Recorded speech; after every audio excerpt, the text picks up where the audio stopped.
Le périple de Calixte Nganongo, ministre des Finances et du Budget dans le département de la Sanga, l'a conduit à la visite des structures sous tutelle, douane, impôts et trésors des villes de Pokola, Wesso et de Ngombe.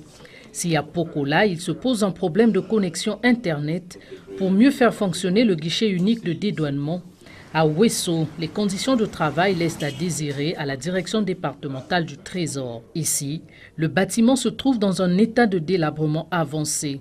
Le même constat a été fait par le ministre des Finances et du Budget à la direction départementale des impôts et du bureau secondaire, ainsi qu'au bureau principal des douanes. Nous avons à peu près les mêmes constats qu'à Brazzaville, le problème de domiciliation, d'espace, de travail.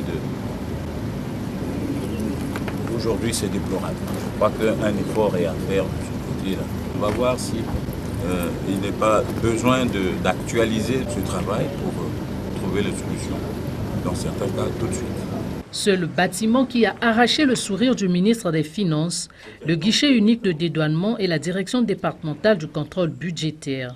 Sachez que la douane de Wesso a rapporté de janvier à ce jour près de 2 milliards de francs CFA de recettes sur les 700 milliards attendus.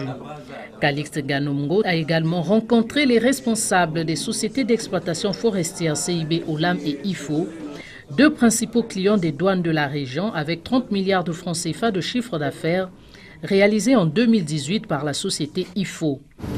Nous avons pu discuter avec les dirigeants de ces sociétés. Ils appréhendent les questions de facilité qui leur étaient dues dans les contrats d'établissement. Et comme ces contrats arrivent à maturité, il faut renégocier. Nous allons leur amener des propositions concrètes de ce que le gouvernement veut.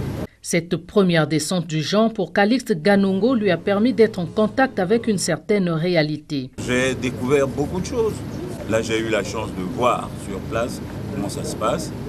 Et il y a matière à travailler, c'est normal, on est là pour ça. Le département de la Sanga est le deuxième pôle économique du Congo après Pointe-Noire en matière de recettes fiscalo-douanières.